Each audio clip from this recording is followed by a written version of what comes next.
Are we really ready and willing to do what it takes to revolutionize education in Africa?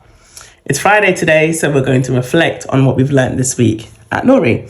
So this week we launched some of our programs, and one of the things that I haven't actually really talked to you guys about is the fact that we actually provide training on a school institutional level. Okay, so we've got a couple of partners. We've got a couple of partners in Ghana. We've got a partner here in the UK. We've actually got a partner that we're supporting in Nigeria to build a revolutionary educational space from scratch, and look out for that. But today we started, or this week rather, we started off the training with one of our partners in Ghana. Now, we've actually partnered with this particular school for a few years now.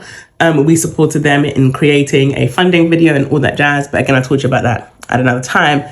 And we did our first training session. So just to give you a bit of a background, our educator training program is based on the understanding that the most significant way to impact education is through educators, right? When educators have well curated and what we call intentional pedagogies, you are able to transform education regardless of where you are.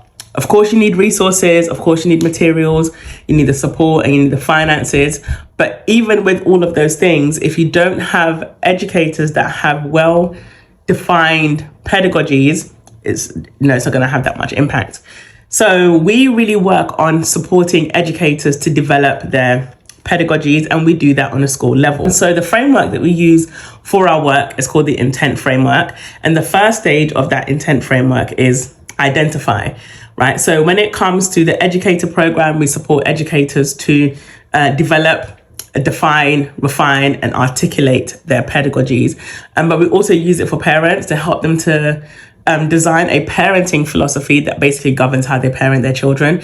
And in our communities, in our individual communities, so our parent and educator communities, we bring parents and educators together so that they can develop, refine each other, iron sharpens iron and all that, to refine each other, to help them in supporting them in developing and refining their pedagogies. And so that's next month. But in our educator programs, we do that on a school level. So how it works on a school level is we initially meet with the leaders of that school to basically identify their vision, where it is that they want the school to go, why they established a school in the first place. The thing about a lot of times when people begin schools in Africa is they understand the need for education reform and they understand the need for something new, but they don't necessarily always have the expertise in how to bring that something new into fruition. And that's where we step in. So we work with the educational leaders to basically identify the broad framework of where it is that they want to go.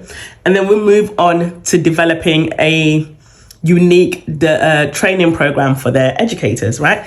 So we started that process this week with one of our partners. One of the things that I started off by outlining to the educators was that one, we're going to develop this unique approach that is specific to the school, specific to the context that the school is in, serves the needs of the community and meets the needs of those children. Developing individual learning plans for all of the children, and focusing on developing intentional strategies for nurturing all of the children's strengths, right? Very beautiful presentation, if I do say so myself. And the response that I got back was, well, you're going to have to start by talking to the government.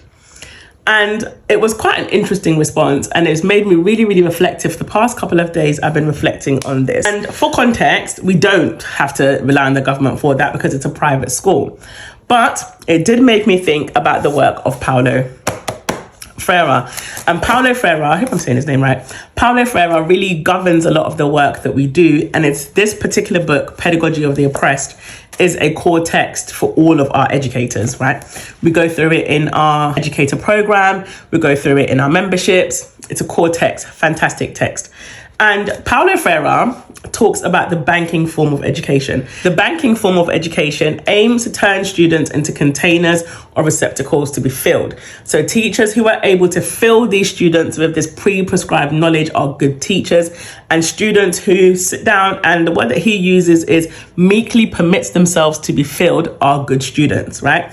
And this is something that you see across the continent and, to be honest, all around the world, but we're focusing on education in Africa. The banking form of education is specifically designed to, rather than educating students to transform their own societies, it trains them to live inside it, to integrate into the communities, and actually specifically stops them from developing what he calls critical consciousness.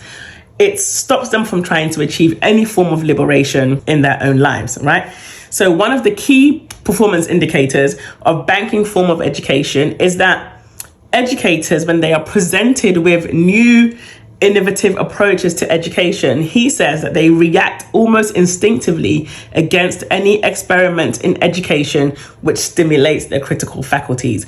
And that specific thing is what's been playing on my mind throughout. And that's why I asked the question, are we really ready to revolutionize education?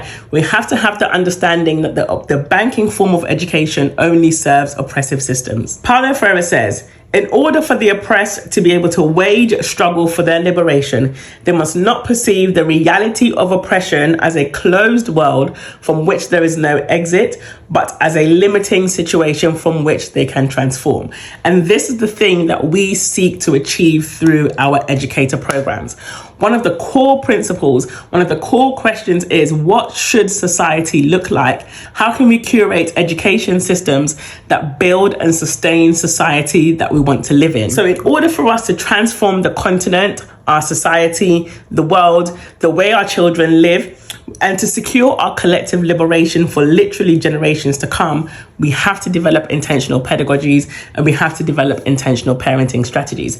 The two things together is going to transform our societies. We cannot rely on the systems that benefit from the status quo to do so, because it doesn't serve them to provide us with an alternative education system. We have to create that ourselves, and that's what we are hoping and seeking and working and dedicated to doing.